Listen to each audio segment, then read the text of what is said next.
السلام علیکم ورحمۃ اللہ وبرکاتہ۔ الحمدللہ رب العالمین والصلاة والسلام علی اشرف الانبیاء والمرسلین، اما بعد فاعوذ باللہ من الشیطان الرجیم، بسم اللہ الرحمن الرحیم۔ اللہ پاک کی حمد و ثنا اور عقائد و جہاں نبی مکرم تاجدار عرب و عجم سید المرسلین خاتم النبیین صلی اللہ علیہ وسلم کی ذات گرامی پر درود و سلام کے بعد میں آپ تمام سامعین اور سامعات کو خلاصہ قرآن کی اس مجلس میں خوش آمدید کہتا ہوں۔ آپ دیکھ رہے ہیں یوٹیوب چینل اور میں ہوں ڈاکٹر مسعود احمد رضا الرفائی۔ آج جس سورہ مبارکہ پر ہم گفتگو کرنے جا رہے ہیں وہ سورۃ التکاثر ہے۔ سورۃ التکاثر جو ہے یہ مکی سورت ہے، اس میں 8 آیات ہیں۔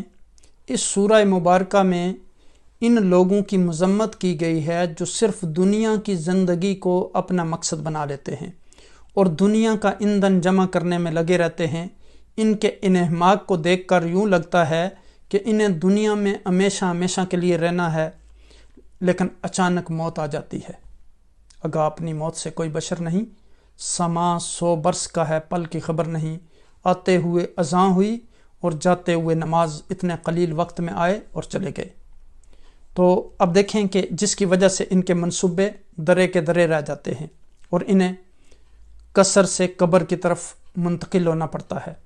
ان لوگوں کو ڈرایا گیا کہ قیامت کے دن تمام اعمال کے بارے میں سوال ہوگا، پھر تم جہنم کو ضرور دیکھو گے اور تم سے اللہ کی نعمتوں کے بارے میں سوال کیا جائے گا، امن، صحت، فراغت، عقل و شرب، مسکن، علم و دولت جیسی نعمتوں کو کہاں استعمال کیا۔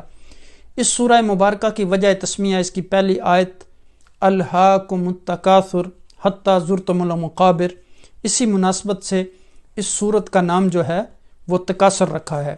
اس سورت میں انسان کو یہ سمجھایا گیا کہ اللہ سبحانہ وتعالیٰ نے تمہیں جو نعمتیں دی ہیں وہ تمہیں غفلت میں نہ مبتلا کر دیں، وہ تمہیں غفلت میں نہ ڈال دیں۔ اللہ تعالیٰ کی نعمتوں کا شکر ادا کرو اور قیامت کے دن ایک ایک نعمت کا تم سے حساب ہوگا۔ فَبِأَيِّ آلَاءِ رَبِّكُمَا تُكَذِّبَانِ۔ تو ترتیب نزول کے اعتبار سے 16ویں، جبکہ ترتیب مصحف کے اعتبار سے اس کا نمبر 102 ہے۔ اس صورت میں بتایا گیا کہ زیادہ سے زیادہ مال جمع کرنے کی خواہش نے انسان کو اللہ سے غافل کر دیا ہے، مگر جب قبروں میں پہنچیں گے تو اس کا انجام معلوم ہو جائے گا، پھر انہیں عین الیقین حاصل ہوگا، یعنی حاصل ہو جائے گا۔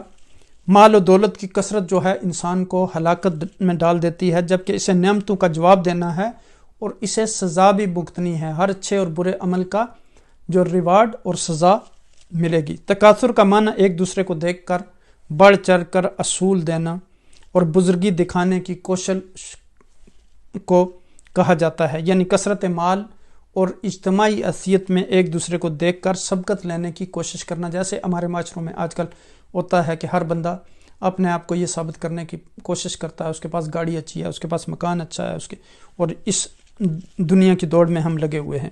اس صورت میں تکاثر یعنی دنیا طلبی، اولاد اور طرفداروں کی کثرت میں ایک دوسرے پر فخر و مباحات کی مذمت ہوئی ہے۔ تو اللہ کریم ہمیں اس سورہ مبارکہ کے جملہ مضامین پر عمل کرنے کی توفیق عطا فرمائے اور ہمیں آخرت کی تیاری کرنے کی توفیق عطا فرمائے اور ہمیں ہر وقت اللہ کا ذکر کرنے کی توفیق عطا فرمائے، قرآن حکیم کو پڑھنے کی توفیق عطا فرمائے، اس کو سمجھنے کی توفیق عطا فرمائے۔ جزاکم اللہ خیر وبارک اللہ فیکم۔ السلام علیکم ورحمۃ اللہ وبرکاتہ۔ پلیز اس ویڈیو کو دوسرے لوگوں کے ساتھ ضرور شیئر کریں تاکہ قرآن حکیم کے اس پیغام کو پھیلانے میں آپ بھی معاون ثابت ہوں اور حضور نبی اکرم صلی اللہ علیہ وسلم کے اس فرمان کے آپ بھی مستحق ٹھہریں، بلغوا انی ولو آیا، چاہے ایک آیت ہی کیوں آپ تک نہ پہنچے اس کو دوسرے لوگوں تک پہنچاؤ۔ جزاکم اللہ خیر۔ السلام علیکم ورحمۃ اللہ وبرکاتہ۔